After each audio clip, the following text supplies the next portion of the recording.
시청자 여러분 안녕하십니까? 시사토론텐 정병주입니다. 일주일 전에 21대 총선이 끝났습니다. 결과는 아시는 대로 민주당의 압승입니다. 특히 광주 전남 지역 18석은 모두 민주당이 석권했습니다. 이제 총선에 당선된 민주당 당선인들이 국회에 나가 어떤 정치를 할 것인가가 관심입니다. 또 이분들이 이렇게 민주당을 절대적으로 밀어준 지역 민심을 어떻게 이해하고 있는지도 궁금합니다. 시사토론텐 오늘은 이번 총선 당선인들을 모시고 이분들이 그려갈 앞으로의 정치에 대한 얘기 나눠보겠습니다.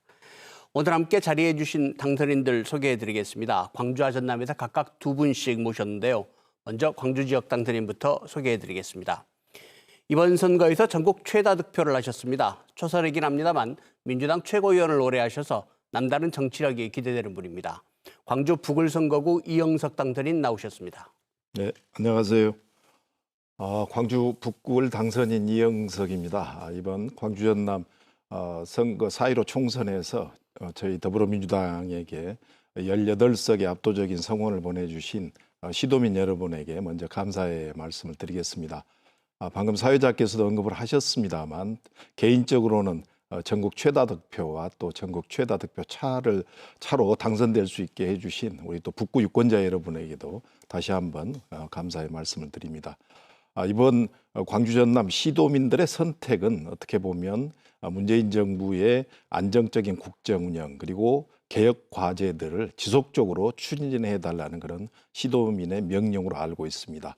저희들이 그런 과제를 충실히 앞으로 이행해 나가도록 하겠습니다. 고맙습니다. 네, 이번에 공직선거 출마가 처음이셨는데 당내 경선에서는 구청장 출신의 유력 후보를 그리고 본선에서는 장관 출신의 3선 의원을 물리치셨습니다. 광주 동남갑선거구 윤영덕 당선인 나오셨습니다. 안녕하십니까. 광주 동구 남구 갑 당선인 윤영덕입니다.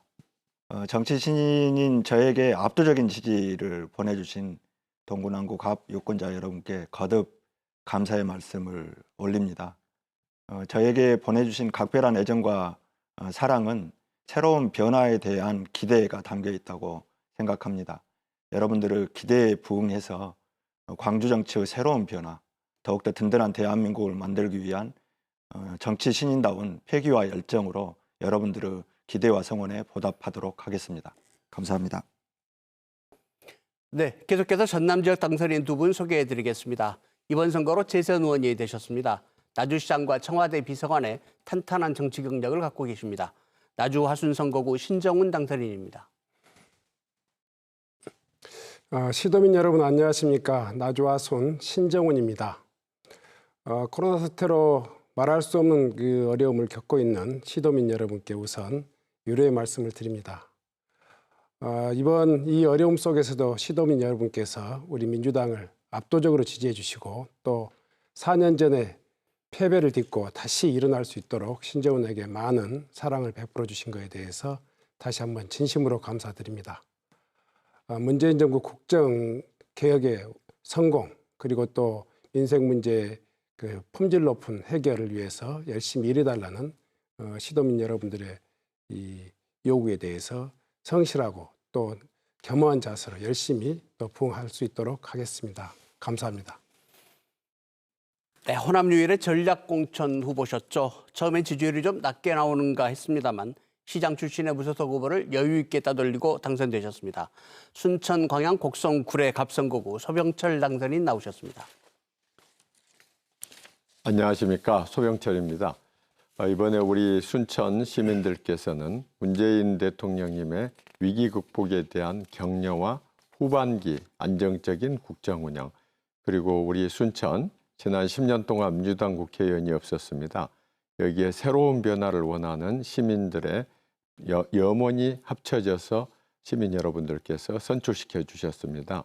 앞으로 우리 시민 여러분의 뜻을 받들어서 겸허하게 우리 문재인 대통령님 집권 후반 안정적인 국정 운영을 할 수 있고 새로운 순천, 새로운 역사를 만드는 순천에 앞장서도록 하겠습니다. 감사합니다.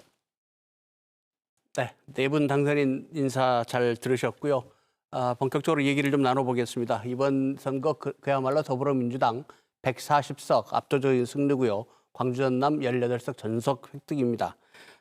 민심을 현장에서 선거 과정에서 많이 부딪히기도 하시고 느껴보기도 하셨을 텐데 특히 이번에 처음 출마한 두 분, 공직선거에 처음 출마한 두 분께 먼저 좀 질문을 드려보죠. 윤영덕 당선인, 이번 총선 결과 어떻게 보고 계십니까? 압도적인 지지에 대한 그 부담감도 있습니다. 더욱더 잘해야 되겠다는 생각이 앞서는데요. 이번 선거 결과를 보면서 4년 전 20대 총선을 떠올렸습니다. 당시 광주를 비롯한 요 호남 지역에서 국민의당 돌풍이라고 하는 결과가 있었는데요. 그것은 바로 우리 시도민들이 정치를 제대로 하지 못했을 때 언제든지 정치적 대안을 찾을 수 있다고 하는 일종의 경고 메시지였다고 생각을 합니다. 이번에도 이제 그런 그 측면에서 압도적인 지지를 받았지만 더불어민주당이 국민의 기대에 부응하는 정치를 제대로 해내지 못한다고 한다면 또 언제든지 시도민들의 지지 철회라고 하는 그런 상황을 맞이할 수 있다고 하는 것을 생각을 하면서 더욱더 준비 잘하고 의정활동 좋은 정치 보여드려야 되겠다는 그런 생각을 하게 됩니다. 네. 소병철 당선인도 이번에 선거하시면서 그동안에 검찰 생활 쭉 하셔서 많이 아마 문화적 차이 같은 것도 느끼셨을 것 같고요. 민심 어떻게 보십니까? 우선 우리 민심은 무엇보다도 우리 순천 지역에서는 문재인 대통령님의 위기 극복에 대한 지지 격려가 많이 느껴졌습니다. 그러나 이번에 압도적으로 이렇게 당선을 시켜주신 데 대해서 시민들의 그 다음 생각은 무엇일까 생각해 보면은 위기 극복과 민생 경제 회복이라고 생각합니다. 지금 위기 극복 잘하고 있습니다. 방역도 잘하고 있습니다. 그러나 당장 우리 지금 민주당도 추경 예산 그리고 재난지원금 확대 등 민생 경제 부분으로 논점이 옮겨가는 것 같습니다. 방금 우리 윤 당선자께서 말씀하셨듯이 민심은 언제든지 변하는 거라고 생각합니다. 저희들이 민주당에게 이번에 막중한 책임을 맡겨주셨기 때문에 저희가 더더욱 노력해야 된다고 생각합니다. 그래서 앞으로 저희 민주당은 민생 경제에 중점을 두는 그런 노력을 더 확실하게 해 나가야 되겠다는 생각입니다. 네. 방금 말씀하신 두 분에 비해서 우리 신정훈 당선인이나 이영석 당선인 이제 정치도 좀 오래 하셨고 나름의 보시는 게 좀 또 있으실 것 같습니다. 뭐 이번 그 총선 승리의 가장 큰 공로자는 누가 뭐라해도 우리 문재인 대통령이시죠. 그러니까 미국 대통령이 진단 키트를 좀 지원해 달라고 부탁할 정도의 그 대한민국의 국격을 높인 문재인 대통령이 최고의 공헌자로 생각합니다. 이번 총선 민의를 또 반대로 생각해 보면 그 촛불혁명으로 탄생시킨 문재인 정부가 좀 일할 수 있도록 하자 하는 것이 어떤 민심의 어떤 요체라고 생각합니다. 지난 3년 동안 촛불혁명으로 정권을 만들었는데요. 사사건건 발목 잡고 또 그 문재인 정부의 국정개혁이 한 걸음도 나가지 못했습니다. 그래서 정말 열심히 일할 수 있는 정부, 그 뒷받침할 수 있는 국회를 만들자 하는 것이 이번 총선의 결과물이라고 생각합니다. 한편으로는요, 또 호남에 많은 물갈이가 있었습니다만은 인위적인, 근데 총선 민심에 의해서 완벽한 물갈이가 이루어졌습니다. 이것은 한마디로 이제 우리도 호남의 인물을 키우고 또 준비해서 정권 교체도 하고 또 지역의 살림살이를 책임질 수 있는 그런 튼튼한 일꾼들을 만들겠다는 그런 어떤 지역의 민심이 반영됐다고 그렇게 생각합니다. 네. 이영석 당선인은 선거 기간 계속해서 이제 선거대책위원회도 참여하셨고요. 최고위원으로서 전국적인 상황도 많이 보셨을 텐데 선거 상황 어떻게 보고 계십니까? 예, 뭐 이번 저는 4.15 총선은 몇 가지로 좀 분석을 해볼 수가 있을 것 같은데요. 첫 번째는 2004년 이후에 새로운 이제 정치 교체의 바람이 불었다. 광주 전남에 2004년 이후에 뭐 3선, 4선 했던 국회의원들에 대한 시도민들의 이제 새로운 교체에 대한 열망, 바람 이런 게 반영된 4.15 총선이었다. 첫 번째 저는 이제 그렇게 생각을 갖고 있고요.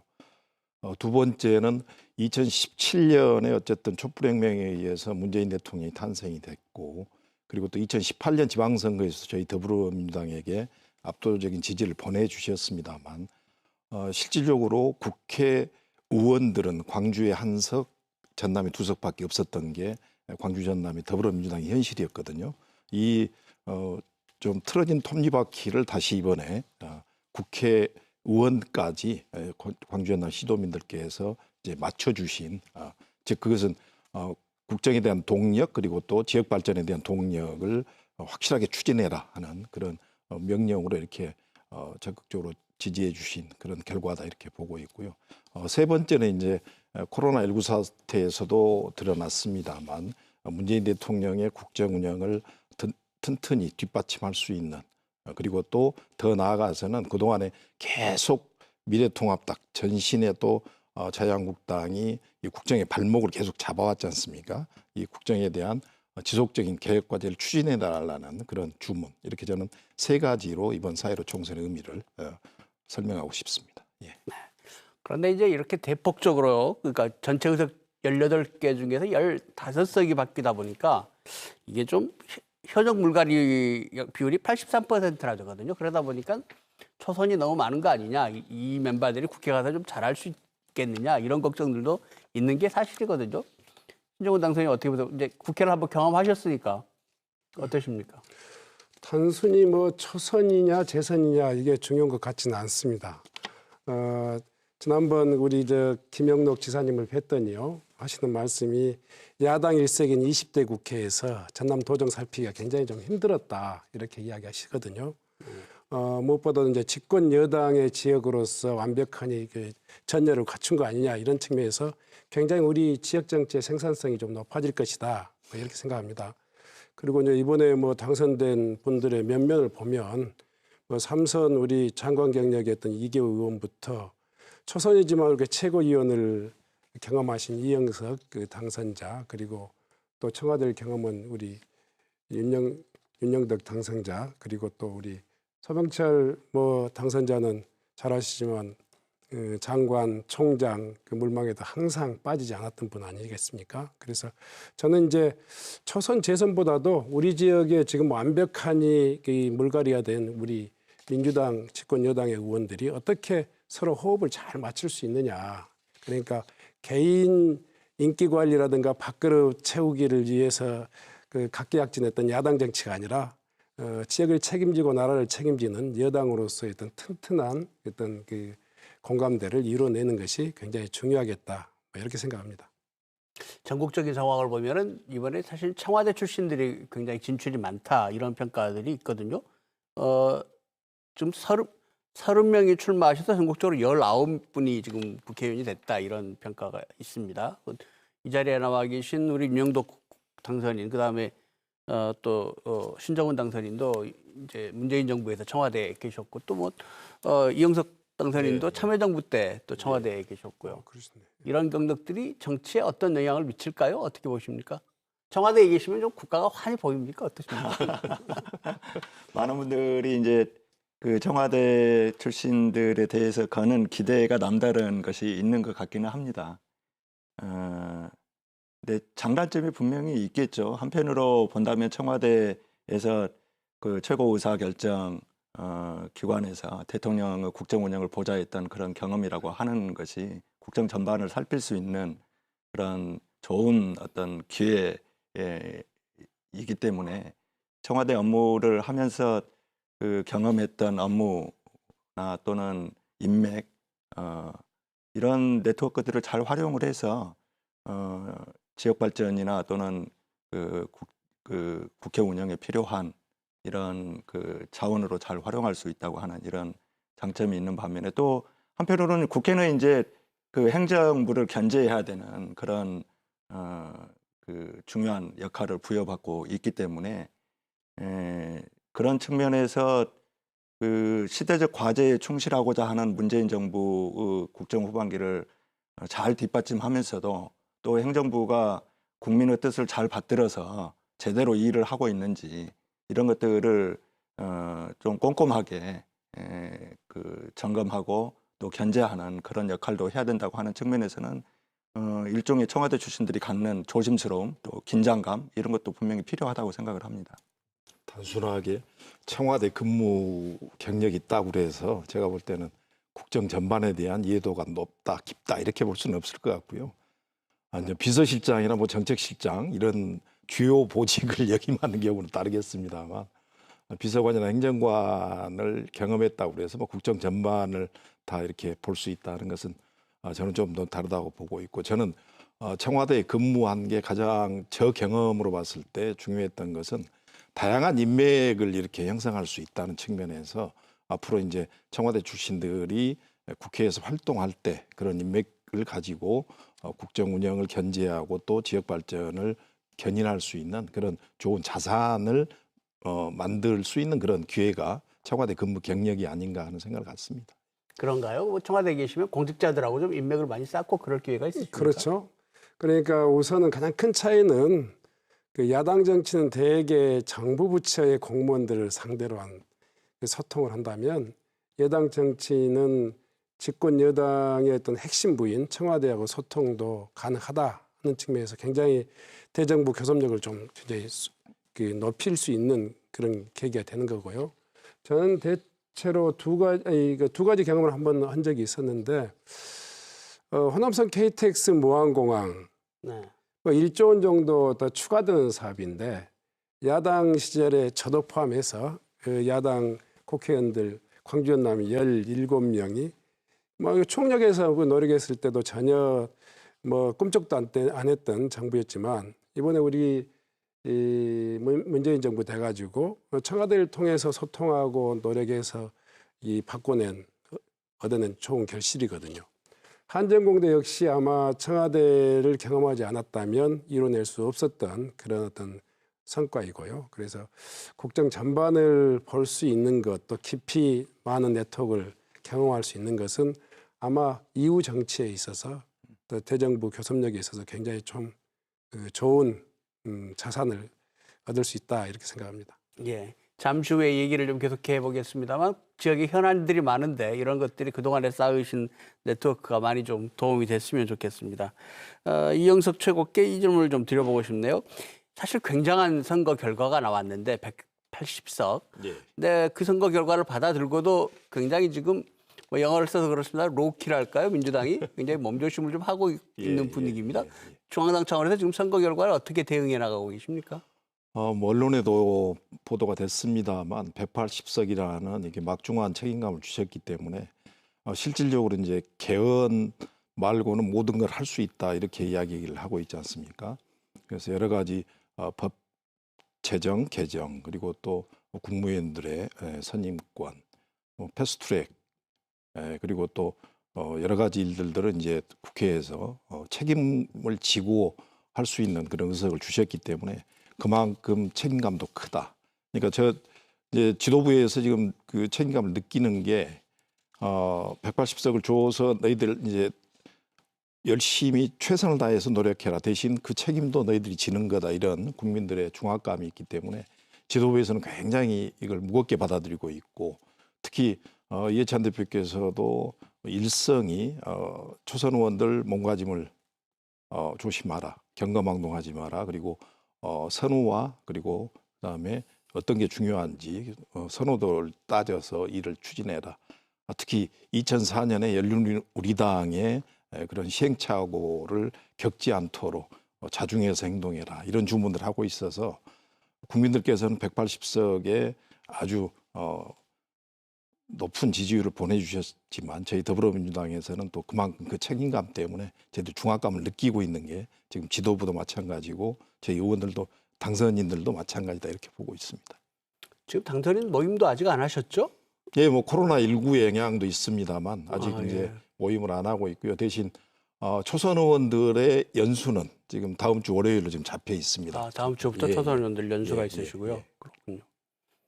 자, 이제 이분들이 국회에 가서 어떤 일을 하실지 21대 국회에 대한 얘기, 의정활동에 대한 얘기 좀 나눠보겠습니다. 먼저 이 선거 과정에서도 그렇고 가장 관심이 많이 끌었던 게 이제 사법개혁, 특히 검찰개혁이 아닐까 이런 생각이 드는데 이 부분은 아무래도 이제 서병철 당선인께 질문을 좀 드려야 할 것 같습니다. 검찰 간부를 오래 하셨고 사실은 2017년이죠. 그 문재인 정부 들어서 초대 검찰총장 후보에도 네. 추천이 되셨는데 그때 서병철 당선인께서 검찰총장 만약에 되셨다면 검찰 모습이 많이 달라졌을까요? 어떻게 생각하십니까? 많이 달라졌을 겁니다. 어떻게 달라졌을까요? 왜냐하면 제가 노무현 대통령님 계실 때 참여정부 시절에 법무검찰 개혁 청사진을 만든 실무자였습니다. 네. 사실 너무나 안타까운 게 그때 저희가 만들었던 시작했던 법무검찰 개혁안이 완성이 됐더라면 오늘날 지금 국민들께서 힘들어하시는 이 검찰의 모습이 훨씬 좋아졌을 거로 확신하고 있습니다. 사실 그때 만들었던 법무검찰 개혁안 얼마 전에 제가 선거 과정의 뉴스를 보지 못했습니다마는 그 검찰에 대한 감찰 부분이 최근에 이슈가 됐던 적이 있습니다. 그 참여정부 때 검찰의 수사의 중립성이나 독립성은 보장을 하지만 검찰의 오염, 검찰의 청렴성을 위해서는 반드시 감찰이 필요하다. 그래서 독립적인 감찰기구를 그때 만들었던 겁니다. 그 뒤에 법무부와 검찰의 그 부분이 좀 도입이 됐습니다마는 최근에도 그것 가지고 논란이 있었지 않습니까? 지금 우리 사회자님께서 말씀하신 검찰개혁, 저는 이번에 민주당에서 영입 제안을 받았을 때 몇 가지 고려 요소들이 있었습니다마는 첫째가 검찰개혁이었습니다. 제가 검찰을 그만둔 뒤에 검찰 고위직으로서는 최초로 변호사를 하지 않고 전관예우 고리를 끊고 학교에서 가르치고 농촌 주도자 양성하는 일을 하면서 일반 시민의 입장에서 검찰에 대한 말씀을 많이 들었습니다.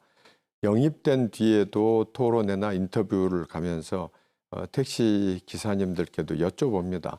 그러면 정말 대부분의 국민들께서 검찰을 개혁해야 한다. 그 개혁해야 한다는 뜻은 결국은 검찰의 주인이 누구인가? 지금 많은 분들이 검찰의 주인은 검찰의 특정인 혹은 검찰 스스로가 주인인 것처럼 이게 잘못된 거라는 의견입니다. 검찰의 주인은 누굽니까? 국민이지 않습니까? 당연히.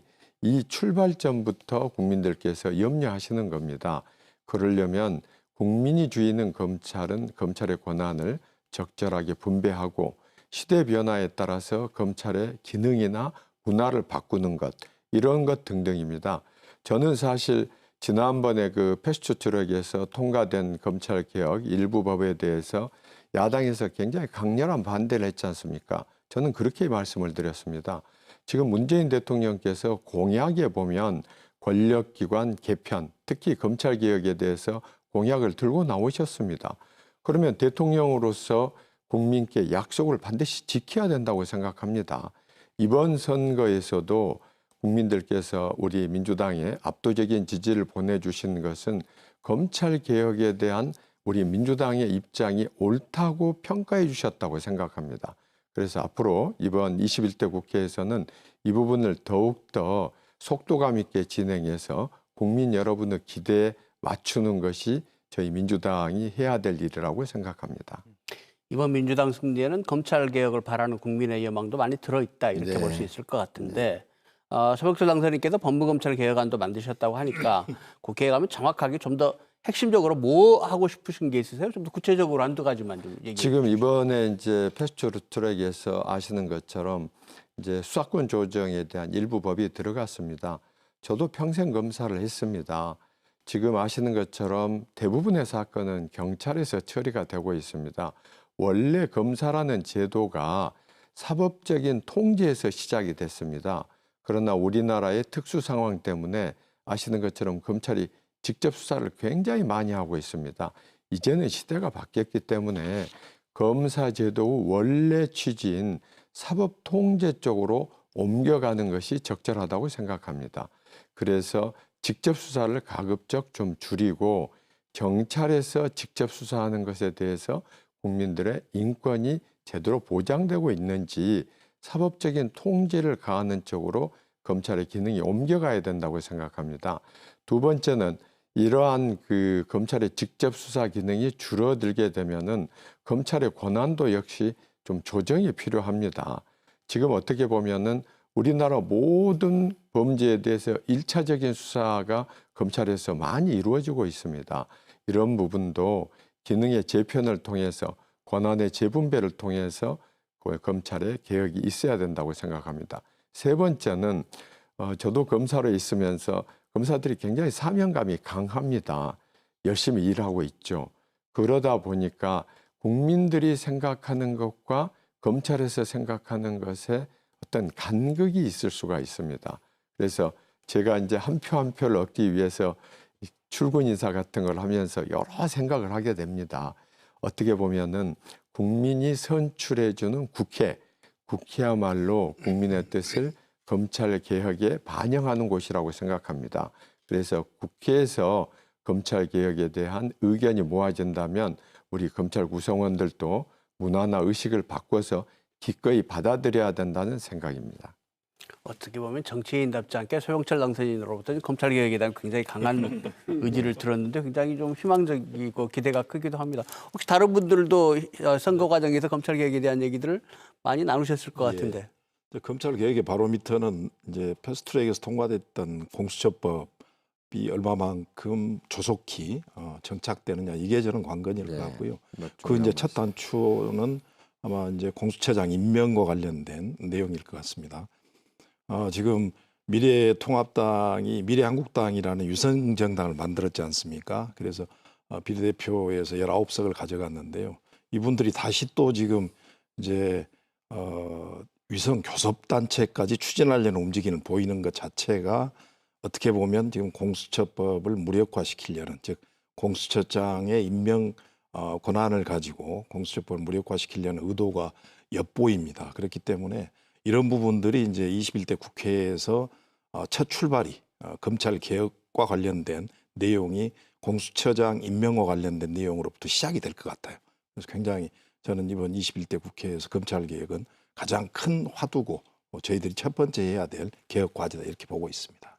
검찰 개혁뿐만이 아니고 권력기관 개혁을 21대 국회에서 완성해내는 일이 더불어 중요하다고 생각을 합니다. 결국 권력기관을 국민을 위한 권력기관으로 되돌려 놓는 일, 그리고 잘 아시는 것처럼 문재인 정부가 촛불 그런 염원으로 출범을 했는데 우리 국회는 20대 국회는 그렇지 못했지 않습니까? 이제 비로소 촛불의 염원이 국회로 모아졌다고 생각을 한다면 촛불광장에서 터져 나왔던 그런 개혁 과제들이 국회라고 하는 그런 공간을 통해서 이제 제도적 개혁의 완성으로 보다 더 진전돼야 될 그런 과제가 또 국회에 있다고 생각을 합니다.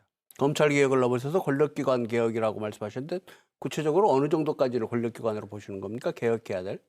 국정원과 관련한 개혁 법안도 논의될 필요성이 있겠고요. 네. 근데 기본적으로는 권력기관이 그동안 아까 소병철 당선인께서도 말씀을 하셨지만 검찰이 보여줬던 그런 모습과 유사한 그런 국민의 어떤 그 기대와 바람과는 다른 측면에서 정치 권력과 결탁해서 국정을 농단하는 그런 어떤 수단으로 활용된달지 이런 부분들이 여전히 충분히 만족스러울 만큼 개혁되고 있지 못하다는 국민적 평가가 있기 때문에 그런 부분들에 대해서 이제 국민의 뜻을 받들어서 국회가 좀 더 깊이 있는 논의를 좀 진전을 시켜야 되겠죠. 20대 국회 검찰뿐만이 아니고 국정원, 경찰 다 이제 사실 20대 국회에서 우리 민주당이 먼저 이제 검찰 관련 법을 통과시켰습니다. 그 다음 수순이 경찰 개혁 법안을 통과시키려고 했습니다만은 잘 아시는 것처럼 당시 한국당, 지금 미래통합당에서 반대해서 결국 무산돼 버렸습니다. 이런 부분들이 이번에 저는 국민들께서 심판하신 거라고 사실 생각합니다. 이 권력기관 개편에 대한 계속된 흐름을 사실 야당에서 무조건 발목 잡기로 반대하는 바람에 지금 제대로 진행이 안 되고 있는 겁니다. 그래서 21대 국회에서는 제발 우리 야당, 특히 미래통합당에서 이번 그 선거의 의미가 무엇인지 다시 한번 좀 생각해서 국민들의 뜻을 제대로 국회에서 반영해 주시지 않으면 아마 국민들께서 제2, 제3의 심판을 하리라고 저는 확신합니다. 사실은 이제 검찰권에서 경찰이 많이 수사권을 독립하면서 경찰 쪽 얘기들을 좀 했어야 되는데 이게 20대 국회에서 안 됐지 않습니까? 네. 그렇죠. 그래서 이제 뭐 경찰 수사의 인권 보장 문제라든가 그다음에 지역 지방 경찰 문제라든가 이런 얘기들도 앞으로 좀 잘 진행이 돼야 될 것 같은데. 네, 그렇습니다. 그리고 이제 잠깐 문제를 좀 넘어가 보죠. 최근에 이 총선 결과가 나오자마자 사실 대북 관련 문제들에 대한 얘기가 지금 폭넓게 나오고 있습니다. 벌써 뭐 세미나도 하고 새로운 얘기도 하고 미나엽 의장이죠. 김대중 대통령 아들이신 그분 벌써 이제 남북 간에 뭐 직접 관광도 하자. 김홍걸 의원 당선인 김홍걸 당선인 남북 간에 쌍방에 관광하자 뭐 이런 얘기까지 나오고 있는데 이게 좀 잘 될까요? 어떻게 보십니까? 우리 윤영덕 당선인 좀 얘기해 보시겠습니까? 잘 될 것이라고 하는 기대보다도 앞서서 잘 되게 만들어야 될 필요성이 있을 것 같습니다. 네. 문재인 정부 출범 이후에 남북 관계에서뿐만이 아니고 한반도 정세 전체에 있어서 우리 대한민국이 주도적인 어떤 역할을 해 왔었는데 최근에 와서 남북 관계는 물론이고 북미 관계까지도 교착 국면에 있는 것이 매우 안타깝습니다. 근데 지금 당장 이제 정부 차원에서 어떤 획기적인 변화를 만들어내기는 쉽지 않아 보입니다. 코로나19라고 하는 위기 상황이 미국, 우리 대한민국 그리고 북한도 더불어서 그런 위기 상황이 있기 때문에 또 미국은 대선 레이스가 이미 시작이 됐지 않습니까? 그러저러한 이게 안타까운 어떤 상황이 있긴 하지만 저는 최소한 문재인 정부 출범 이후에 형성됐던 그런 남북관계 개선의 어떤 흐름들 이것을 지속적으로 이어나갈 필요성이 있다고 보는데 그런 측면에서 민간의 영역에서나 또는 문재인 정부 국정과제의 하나로 제시한 통일 공감대 형성이나 또는 통일 국민 협약을 만들어내기 위한 국민적인 노력 이런 것들은 보다 더 좀 꼼꼼하게 진행될 필요가 있고 특히 입법부인 국회에서도 정부가 하지 못하는 영역에서 다양하게 그런 모멘텀을 유지해 나가는 그런 역할을 하면서 사회적 또 분위기도 지속적으로 강화시켜 나가는 이런 적극적인 국회 차원의 노력 이런 것도 필요하다고 생각을 합니다. 더불어민주당하고 미래통합당이 이제 뭐 국내 내부 문제도 많은 차이가 있지만 사실은 이 북한 문제, 대북 문제는 굉장히 선명하게 차이가 있는 그런 정책이잖아요.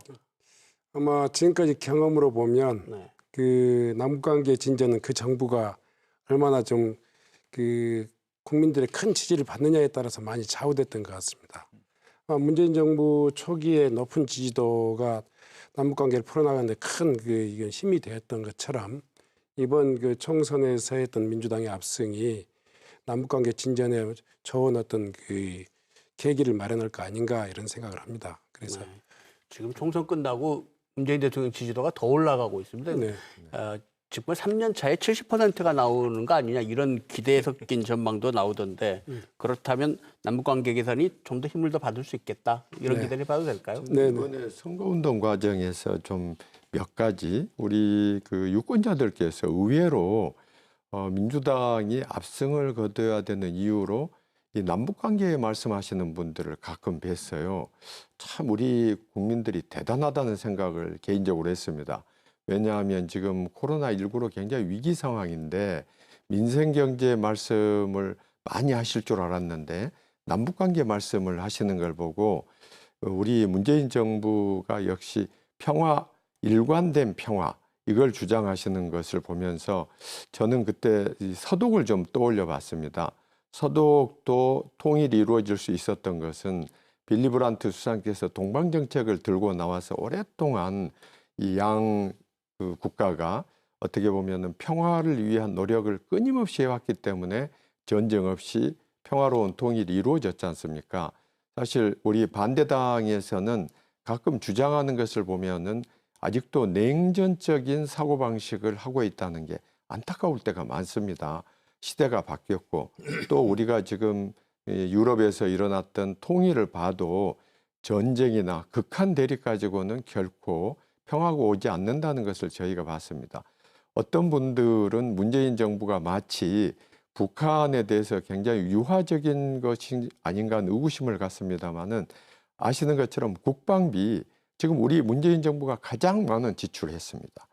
그래서 우리 국민들께서 이 평화에 대한 바램, 우리 민주당이 제대로 가고 있구나 하는 것을 선거 과정에서 다시 한번 깨달은 적이 있습니다. 네.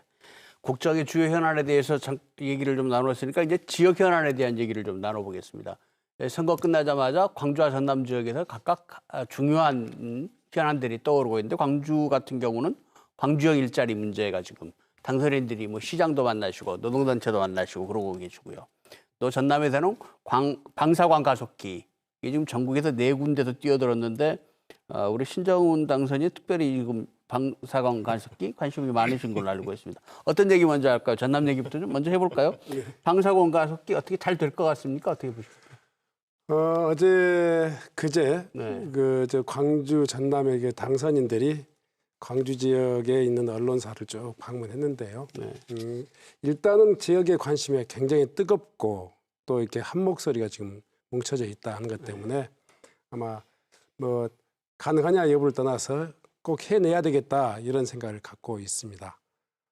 이게 뭔지 사실은 뭐 방사광 가속기 저희들 잘 모르는 얘기거든요. 어떤 내용인지 먼저 좀 설명해 주시겠습니까? 뭐 저도 좀 전문적인 분야라 잘 알지는 못합니다. 그러나 이제 아주 쉽게 표현하는데 그 모든 산업의 기초 소재나 원료를 연구하는 데 필요한 거대한 현미경이다.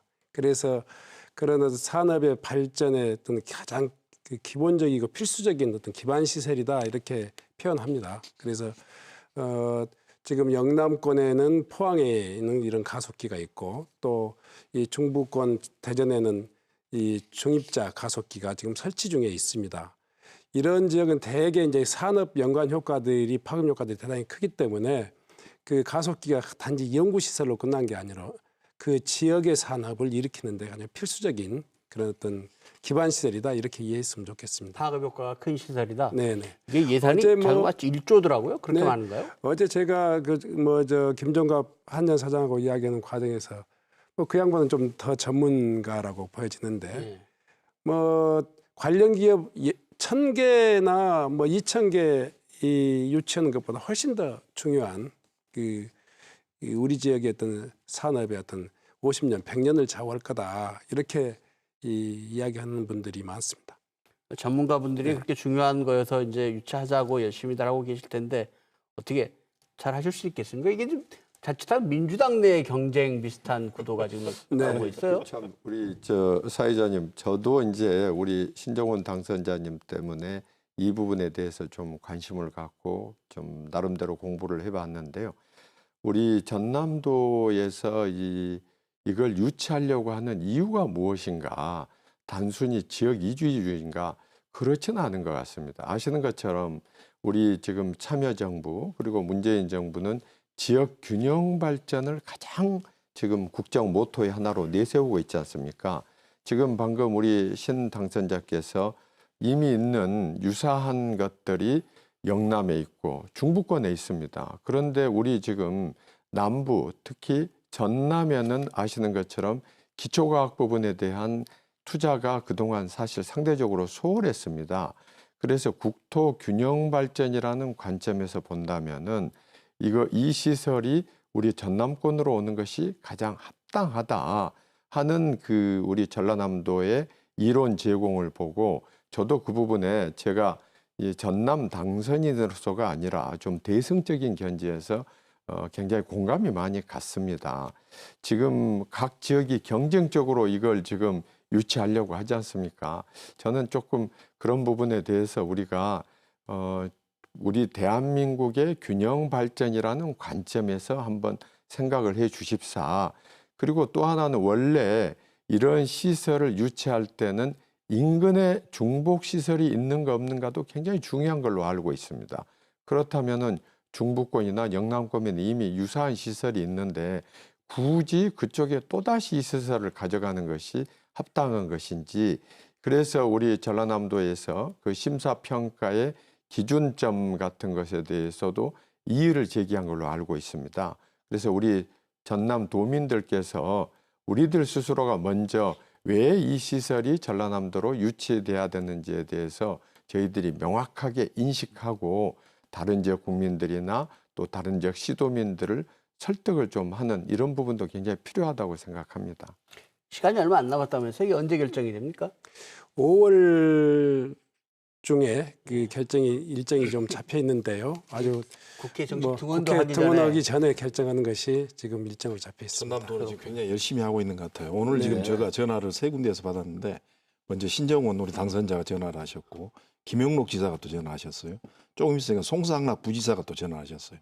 내일 뭐 저기 골기도회가 뭐 네. 그거 하잖아요. 네. 거기 꼭 와달라는 그런 전화들 지금 하고 계신 거 보면 세 분한테 그러죠. 아, 그러면 그러니까 광주 지역 당선인들도 내일 가서 같이 가시는 전부 거예요? 예, 다 뭐 갈 수 있는 저희들 분들은 전부 가시고 같이 해서 합니다. 아마 광주 전남이 그 마음을 함께 모아서 이 방사선 과속기를 유치하는데 전부 다 노력을 할 것 같습니다. 지금 그 국정과제로 채택된 한전공대 기본계획 그러니까 정부 이 국무회의에 보고된 기본계획 안에 이 한전공대라고는 인재 양성기관과 더불어서 이렇게 이 R&D의 기반 시설인 이 그 국가 대형 연구소가 포함되어 있습니다. 그래서 한전공대와 이 국가 대형 연구소가 그 함께 어우러져서 시너지 효과를 낼 때 우리 지역의 에너지 분야 그리고 또 이렇게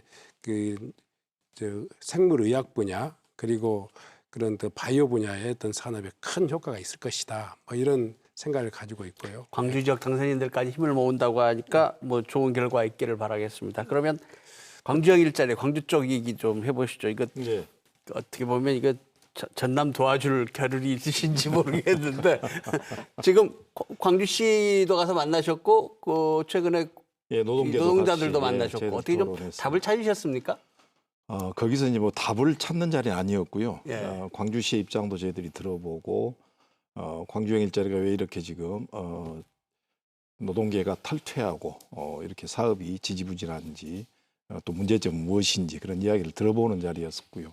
그 다음 날은 이제 노동계와 면담을 가져서 노동계의 또 입장은 무엇인지 한번 들어보고 그렇게 해서 이제 좀 해법을 찾으려고 하는데 제가 이렇게 쭉 그 양측 이야기를 들어보면 지금 저희가 광주형 일자리가 노사 상생형 일자리 첫 케이스지 않습니까? 그리고 문재인 대통령의 핵심 공약 사업이었고 그리고 굉장히 일자리위원회부터 시작해서 문재인 정부 자체가 출범하면서부터 새로운 제조업에 대한 르네상스를 만들어 보려는 의지를 갖고 추진했던 사업이어서 저희들도 굉장히 지금 이 교착 상태에 빠진 광주형 일자리가 좀 답답해서 곰곰이 들여다봤는데 광주형 일자리를 처음 만들 때 그 4대 원칙이 있습니다. 적정 임금, 적정 노동 시간, 그리고 투명 경영 확보하는 부분, 그리고 원하청 개선사 내용들인데 앞에 두 가지 부분들은 크게 그 노동계나 그리고 또 우리 광주시 뭐 대주주 크게 이견은 없는 것 같고요. 이제 투명 경영 문제에서 지금 노동이사지 문제 거기에 지금 많은 난관에 봉착해 있는 것 같고 원하청 관계 개선 이것도 지금 조금은 지역의 1차 밴드나 2차 밴드에 관련된 부분들은 좀 불만들이 있는 것 같고요. 그래서 이런 부분들을 좀 원만하게 풀어가는 방안들을 지속적으로 지금 논의를 하고 있습니다. 오늘도 광주시와 노동계 그리고 시민사회공을 또 머리를 맞대고 한 자리에서 논의를 했던 것 같고요. 저도 내일 또 노동계와 좀 만나서 이야기를 좀 들어보고 실타래를 풀어보려는 노력들을 지금 지속적으로 하고 있습니다. 네, 이번 총선 결과에 민주당의 힘이 많이 실렸으니까 현안들을 좀 잘 풀어가시기 바랍니다. 선거 과정에서 나왔던 얘기 한 가지만 좀 더 짚고 가겠습니다. 이게 사실은 민생당에서 얘기를 많이 했는데 호남 대통령 만들기가 이번에 많이 얘기가 됐거든요. 물론 이제 민생당이 지지를 못 받고 민주당이 적극적인 지지를 받았습니다. 그렇다고 해서 호남 민심이 호남 대통령 만들기를 벌인 건 아니라고 저는 생각을 합니다. 어떻게 보면 이게 이제 자칫 잘못 얘기하면 벌써 특정인에 대한 지지하고도 연관 지어질 수 있는 상황이라서 말씀하시기 좀 예민할 수도 있을 것 같은데 어떻게 의지들을 갖고 계십니까? 어떻게 보십니까? 생각보다 호남 대통령에 대한 열망이 예. 상당히 선거 과정에서 우리 지역 후보도 아닌데 또 당장 대선도 아닌데 네. 굉장히 좀 관심이 컸습니다. 사실 민생당에서 이 이슈를 키운 그런 뭐 그런 결과들은 측면도 있는 있었죠. 것 같고요. 예. 또 이제 선거 과정에서 그 거론되고 있는 이낙연 후보, 네. 대단히 굉장히 새로운 선거 문화, 또 언어 구사, 또 야당을 대하는 그런 스마트한 그런 어떤 그 제스처 이런 것들이 굉장히 큰 선거에도 도움이 됐지만 호남 대통령에 대한 열망을 불러일으키기에 좀 충분했다 뭐 이런 생각이 들고요. 네. 뭐 자연스럽게 지금 우리 당의 리더십으로 이렇게 부상하고 있는데 선거 과정에서 본인의 부족한 의회 기반이라 국회 기반이라고 하는 것도 자연스럽게 확장시켜서 굉장히 그런 측면에서 많이 좀 확장되었다, 성장되었다 이렇게 볼 수 있을 것 같습니다. 저는 좀 조심스러운 측면이 있습니다. 이게 언론의 네이밍이 뭐 그래서 자연스럽게 국민들 사이에서 회자되는 그런 것이긴 하지만 호남 대통령, 영남 대통령 이렇게 지역을 앞에 붙이는 그런 네이밍이 과연 적절한지 또 사실 본다면 호남 대통령 만들기라고 하지만 호남 출신 대통령이 호남 대통령인지 아니면 호남의 유권자들이 그 대통령을 만드는 일종의 킹메이커 역할을 하는 것이 호남 대통령 만들기인지 그런 측면에서 본다면 이번에 저도 선거운동 과정에서 이런 호남의 어떤 호남 유권자들의 어떤 기대 바람 이런 것을 확인은 했지만 우리 정치인들이 그것을 앞장서서 이렇게 자꾸 그 이야기하는 것 그것이 좀 어떻게 보면 상당히 조심스러운 그런 측면이 좀 있습니다. 결국은 보다 더 중요한 것은 호남이 대한민국을 이끌어갈 리더십을 이렇게 세우는 데 있어서 주도적인 어떤 역할을 해야 한다고 하는 호남 정치 주도력 이런 측면에서 이 부분도 조금 바라봐야 되지 않느냐 하는 생각도 가져봅니다. 저도 마찬가지 지금 생각입니다. 방금 사회자께서 이 네이밍을 우리 민주당이 하기보다는 참 아이러니하게 지금 다른 당에서 이 문제를 들고 나왔습니다. 아마 그것은 제가 생각할 때는 이제 민심을 조금이라도 붙들기 위한 그런 노력이었던 것으로 생각은 됩니다만은 오히려 저희들은 아마 여기 계신 저를 포함한 4사람의 당선자들은 전부 정권 재창출을 저희는 많이 내세웠습니다. 지금 문재인 정부 이런 변화와 개혁을 다음 정부에서도 계속해서 하지 않으면 대한민국이 후퇴할 것이라는 위기감이 있었기 때문에 정권 재창출을 들고 나왔던 겁니다. 아마 이제 호남 대통령은 일부 지금 당에서 주장하는 그 내용들이 오히려 이제 유권자들의 마음을 좀 손쉽게 잡기 위해서 내세운 것으로 생각됩니다.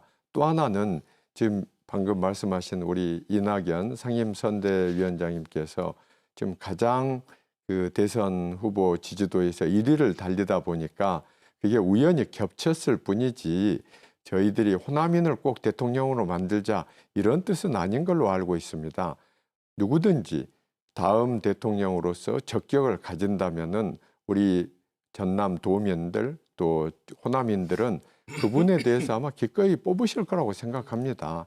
우연의 일치일 뿐이지 저희 민주당에서는 정권 재창출을 앞세우고 있는 것이지 호남 대통령이라는 네이밍을 저희들은 많이 사용하고 있지 않았습니다. 혹시 이번에 이낙연 전 총리께서 후원회장을 국회의원들 많이 해주셨다는데 혹시 이 중에 누가 계십니까? 후원회장이. 솔직히 말씀드리면 저도 좀 모시려고 했어요. 그런데 40분이 아마 40명까지 까지 올라갔습니까? 예, 40명이 제가 후원회장. 이제 영입 인재 돼서 이제 순천에 내려오기 직전에 잘 안 되셨습니까? 아니요, 어땠냐면요. 지금 그때도 20몇 분이었어요. 죄송합니다. 지금 제가 방송 시간이 다 돼서. 네. 예.